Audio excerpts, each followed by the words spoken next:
Here's what you need to know. The Air Force begins replacing its F-22s with a new fighter type in the 2030s, at which point the Raptors will be entering their fourth decade of service. The flying branch will find itself simultaneously buying two stealth fighter types at a projected cost of $14 billion annually.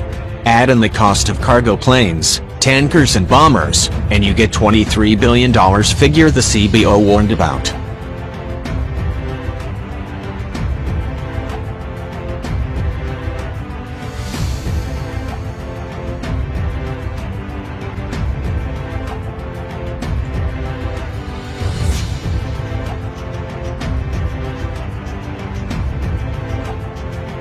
A new fighter to replace the F-22 Raptor could eat the U.S. Air Force's budget starting in the 2030s, the Congressional Budget Office reported.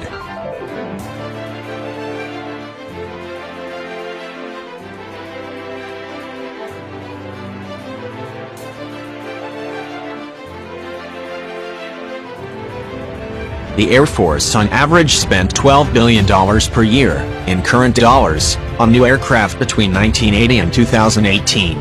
But replacing the flying branch is roughly 180 F-22s in the 2030s while simultaneously buying new F-35s, cargo planes and tankers, could cost as much as $23 billion annually, the CBO concluded in a December 2018 report.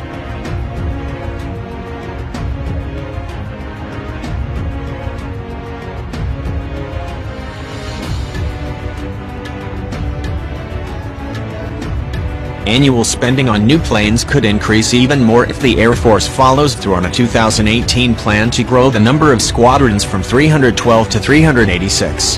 The Air Force is too small for what the nation is asking us to do, Heather Wilson, the service's civilian leader, said in September 2018.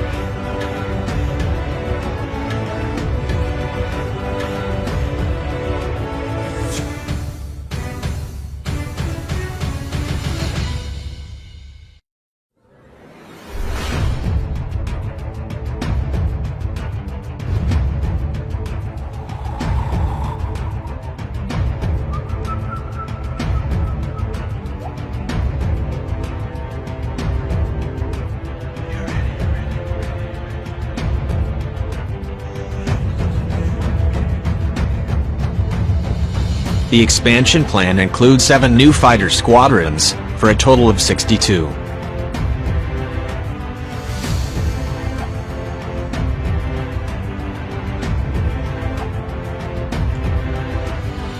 The CBO's report hints at one way out for the Air Force.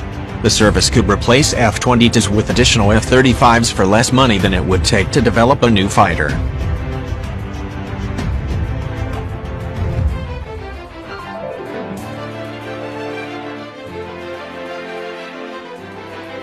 The Air Force's budgetary problem has been a long time coming.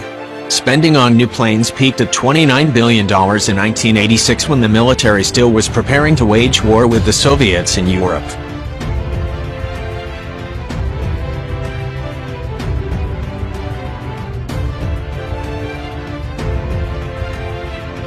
In 1991, the Soviet Union collapsed and the Cold War ended. U.S. military budgets precipitously declined. By 1995, the Air Force was spending just $5 billion a year acquiring aircraft. Budgets increased after that, although modestly.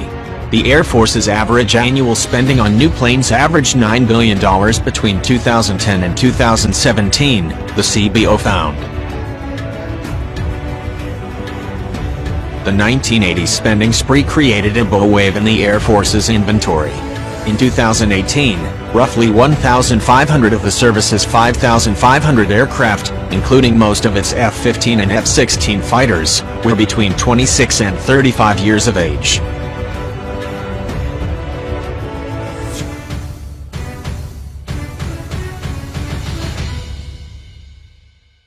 Those 80s vintage planes need replacing.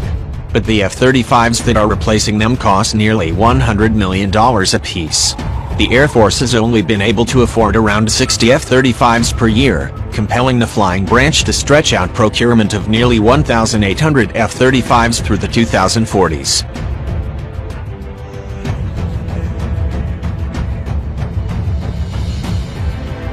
if the Air Force begins replacing its F-22s with a new fighter type in the 2030s, at which point the Raptors will be entering their fourth decade of service, the flying branch will find itself simultaneously buying two stealth fighter types at a projected cost of $14 billion annually. Add in the cost of cargo planes, tankers and bombers, and you get $23 billion, figure the CBO warned about.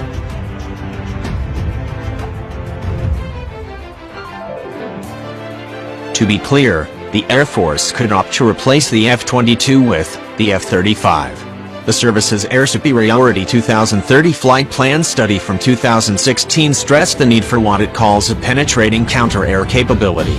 In other words, a highly survivable air-to-air fighter. Capability development efforts for PCA will focus on maximizing trade-offs between range, payload, survivability, lethality, affordability and supportability, the study explained. But the study did not specify that the Air Force should develop a new plane for the role.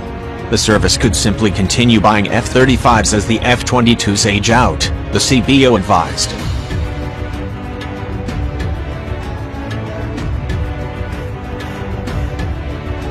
Because of the high cost and uncertainty about the aircraft's characteristics, reasonable changes in assumptions about the PCA aircraft could have a sizable impact on CBO's projections of total Air Force costs.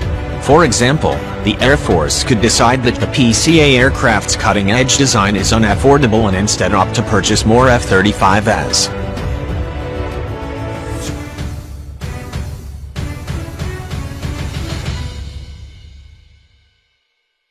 Because the F-35A's estimated average procurement unit cost is $94 million, compared with about $300 million for the PCA aircraft, the peak for new aircraft procurement in 2033 without the PCA aircraft would be $20 billion rather than $26 billion.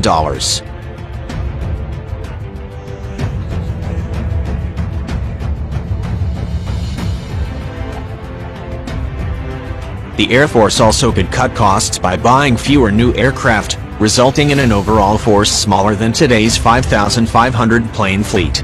But the branch's plan to add, not subtract, squadrons requires more aircraft, not fewer.